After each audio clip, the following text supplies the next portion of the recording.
On December 9, 1979, Paramount Pictures with director Robert Wise successfully got Star Trek the motion picture into the theaters on time, saving themselves from a massive lawsuit. And to their complete surprise, the film was a box office success, making $135 million. A sequel was guaranteed. Despite the successful box office, the critical reviews of Star Trek the motion picture were quite mixed, with many critics and fans complaining that the movie was too boring. Paramount Pictures considered Star Trek the motion picture somewhat of a failure, and they needed someone to blame. That someone was Gene Roddenberry. Gene Roddenberry was stripped of all his producing power and given a small office upstairs. He was given the new titles of script consultant and executive producer. These were honorary titles. He was allowed to make suggestions, but nobody needed to listen to him. At the time of his demotion, Gene Roddenberry was writing a script for a sequel to Star Trek the motion picture. He called it Star Trek 3 because he felt the motion picture was Star Trek 2. In his 60-page treatment, the crew of the Enterprise returned to Earth to discover that the Federation has never existed. The Klingons used the time portal from the Guardians of Forever to travel back in time and prevent the Federation from existing. The Enterprise traveled back in time to undo the Klingons' changes. The Enterprise would crash in Canada in November 1963. A U-2 plane would mistake it for an alien. President John F. Kennedy would cancel his trip to Dallas to examine the UFO. This prevents his assassination. Kirk realizes that it was he and his crew that changed the timeline. They mysteriously restore the timeline and return to the 23rd century, where the Federation is restored, but they notice small changes such as McCoy having a wife. The story would have been a sequel to the episode City on the Edge of Forever. Roddenberry also wanted actress Joan Collins to revive her role as Edith Keeler. In a rumored rewrite, Spock would be the assassin behind the grassy knoll. There was no way that Paramount would approve such a story. However, it is interesting that both Roddenberry's and the eventual Wrath of Khan were both sequels to two of the most popular episodes of the TV series. Paramount needed a new producer who could take over production and bring an exciting Star Trek sequel film and do it under budget. Paramount executives found Harve Bennett, who was an experienced television producer. In 1968, he produced The Mod Squad. Among his many projects included The $6 Million Man, The Bionic Woman, Rich Man, Poor Man, and The Invisible Man. He was already a legend in Hollywood. He met with the Paramount executives Michael Eisner, Gary Nardino, and Charles Bluhdorn. They asked him what he thought of Star Trek, the motion picture. Harve Bennett was afraid to answer honestly. He got nervous. Finally, he admitted that he thought it was a little boring. Bluhdorn then asked if he could make a movie better, and Bennett answered yes. They asked, well, can you make it for less than $40 million?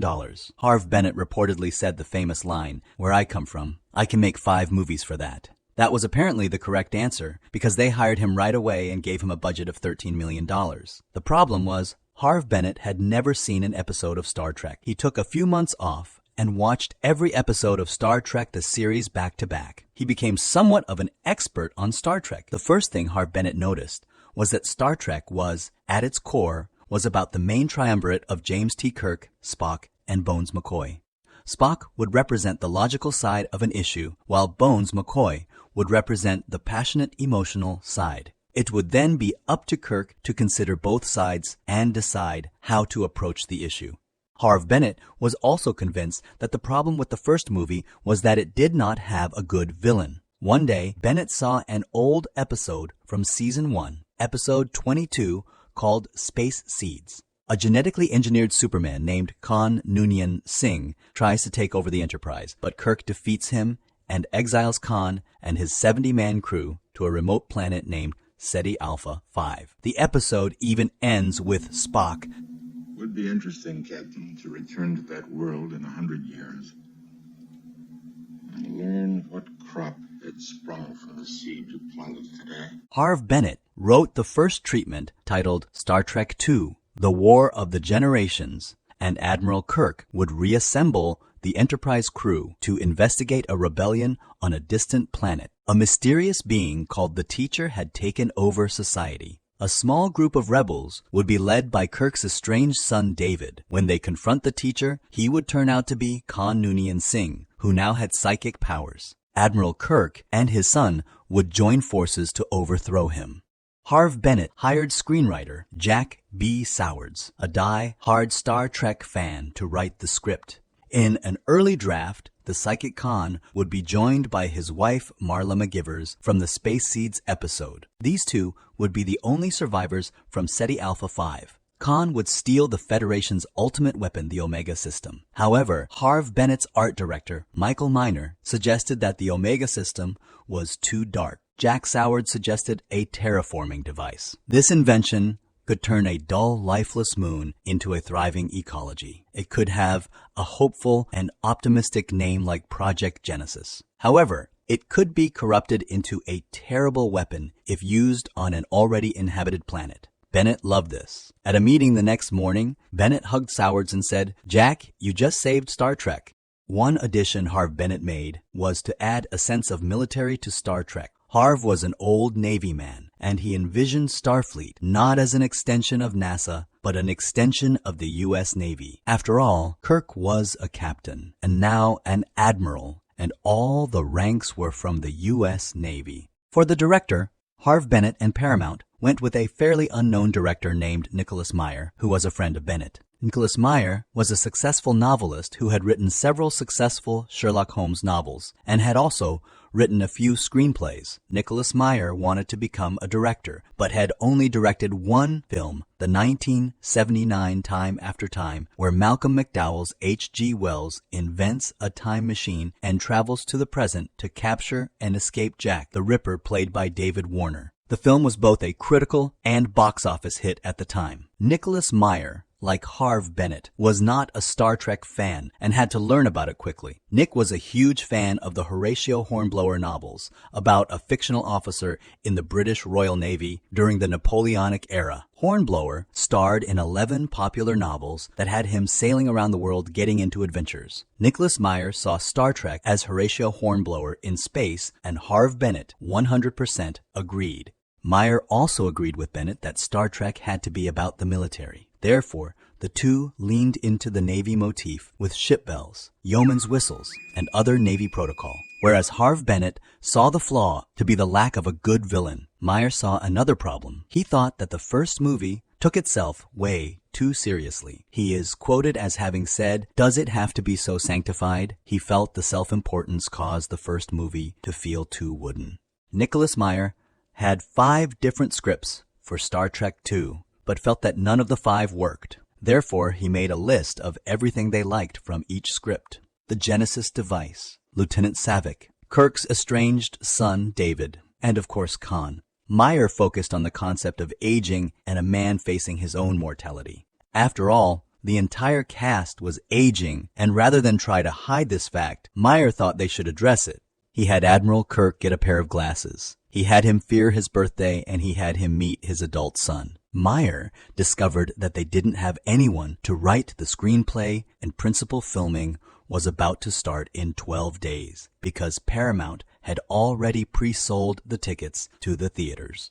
Nicholas Meyer offered to write the script himself. However, there was a problem. It could take Paramount weeks, possibly months, to negotiate a new contract for Nicholas Meyer, and even longer to negotiate a new salary for writing the script. So Nicholas Meyer did something that was unheard of in Hollywood. He wrote the official draft of the screenplay in 12 days for no pay and for no credit. The fact that he did not even want credits and just cared about the final product really impressed the producers. It also gave him huge credibility on set with the cast and crew. Everyone on the set of Star Trek II decided the uniforms needed a change. The pastel lounge uniforms from Star Trek, the motion pictures, were dyed red and retooled to look more like modern Navy uniform. Gene Roddenberry objected to this, but his objections were completely ignored by everyone at Paramount. Harve Bennett contacted Ricardo Montalban to see if he would be interested in reprising his role of Khan Noonien Singh. Montalban was a huge television star playing the calm and kindly Mr. Rourke on Fantasy Island. This was a very different character than Khan. Ricardo Montalban signed on, but had difficulty playing Khan at first. He noticed he was playing Khan as if he were Mr. Rourke, so he watched himself play Khan by viewing the episode of Space Seeds over and over again. By the fourth time, Montalban began to form the character of Khan, leading to the amazing performance we saw on film. Just for the record, it was definitely Ricardo Montalban's own chest displayed in the movie. Harve Bennett and Paramount were able to hire George Lucas's Industrial Light and Magic to do special effects on Star Trek II. ILM did the effects on all the Star Wars films and had quickly established themselves as the leader in movie effects. One of the things that ILM was dabbling into as early as 1981 was three-dimensional computer graphics. For a scene where Kirk, Spock, and McCoy need to learn about Project Genesis, ILM created a short three-dimensional computer-generated infomercial known as the Genesis sequence. We see a missile fired at a dead planet, and slowly we see mountains forming and eventually replacing this dead planet with a lush green biosphere. This sequence would have been impossible to do with practical effects or traditional cartoon animation. With this short Genesis sequence, we see a preview of the future of cinema and the birth of CGI. For the music score, the production could not afford Jerry Goldsmith, whose fee would have broken the budget. Furthermore, Harve Bennett also wanted to separate his movie from Star Trek, the motion picture, and that meant having completely different music. The team accepted auditions from almost every musician in Hollywood. Nicholas Meyer listened to hundreds of submitted musical tapes and found James Horner. Horner was a relative unknown who had composed the score for a few Roger Corman films. He offered to score Star Trek II for only $10,000. Paramount was so pleased with James Horner that they gave him an extra $25,000 bonus. Not only will he score the next film, Star Trek III, but he is going to become one of Hollywood's most in-demand music composers. He will go on to compose the score for Titanic, for Avatar, for The Amazing Spider-Man. He is going to have an amazing career and was so successful that by the time Star Trek VI was being produced only 9 years later, James Horner was too expensive for Paramount to use.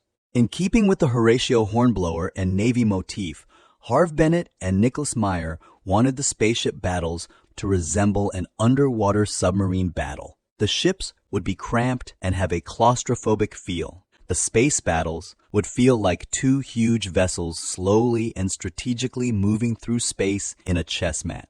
However, they worried about one problem. Would audiences be able to differentiate the two spaceships on screen? The solution came by a happy accident. In the original look of the USS Reliant, designed by Joe Jennings, Mike Miner, and Lee Cole, the Reliant had the familiar saucer section connected to the hull, but had its distinct warp nacelles oriented upwards, similar to the Enterprise. However, Harve Bennett accidentally saw the blueprints upside down and approved it that way. The production crew just went with it. To further contrast the two ships, they added a red light to the saucer of the Reliant, while the Enterprise remained white and blue. The final touch of differentiation came with the musical score. Every time we saw the Reliant on screen, we heard Khan's music theme. Anytime we saw the Enterprise, we got Kirk's theme. Leonard Nimoy was not interested in returning as Spock. Nimoy had just written a book called I Am Not Spock and did not have a great experience on the last movie. To entice Nimoy, Harve Bennett and Jack B. Sowards offered him a great death scene. Nimoy believed that Star Trek II was certain to be the last Star Trek movie. He decided to sign on for one more movie and was excited to go out in a blaze of glory. Suddenly, someone leaked information about Spock's death at a Star Trek convention. The fans were outraged, and Paramount Studios received thousands of protest letters. Producers and writers began receiving death threats. Popular science fiction magazine Starlog published Hull whether Paramount should kill off Spock or not. Harve Bennett and his assistant had put a simple tracking code into each script. Every copy of the script was different and had a different typo in each script. It was a random period in a different place. Therefore, they could track who leaked the script. When they tracked the leak, it was Gene Roddenberry. Roddenberry objected to the death of Spock, and when his objections were ignored, he went directly to the fans.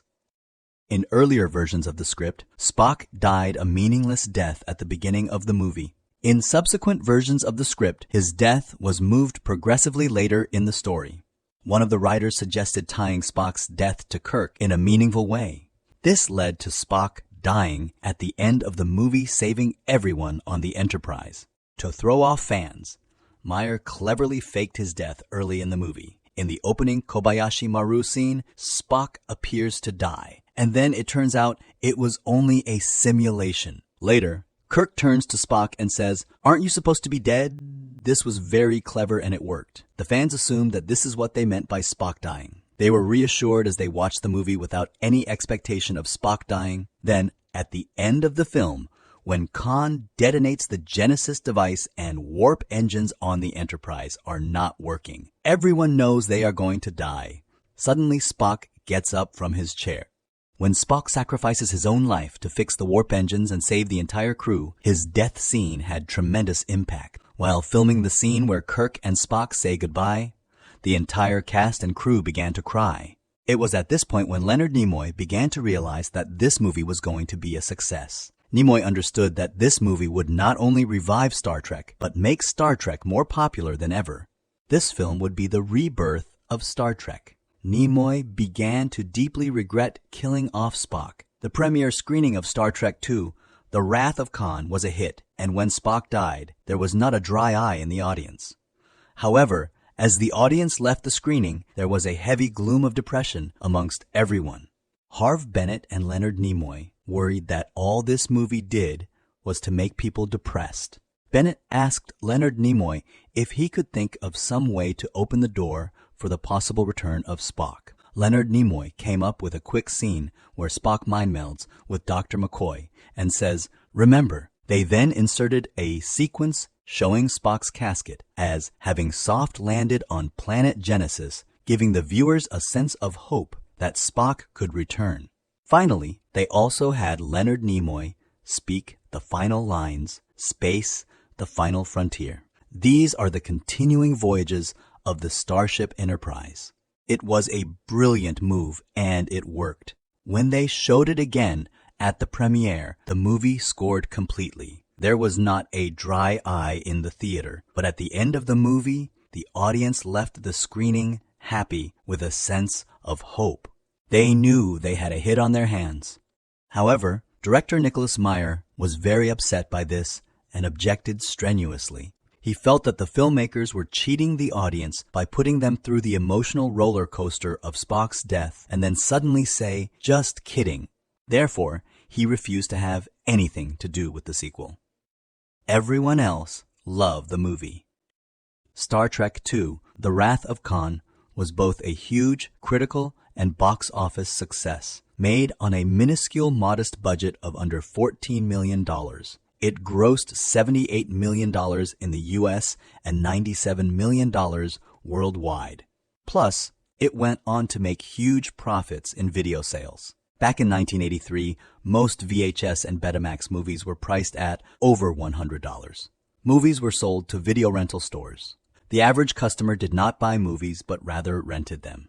Paramount Studios had this new controversial idea that people may want to own their favorite movies. They priced this movie at the then ultra-low price of $39 and marketed it directly to the individual consumer. It had never been done before. However, it was a huge success, and Paramount ended up selling twice their projected target.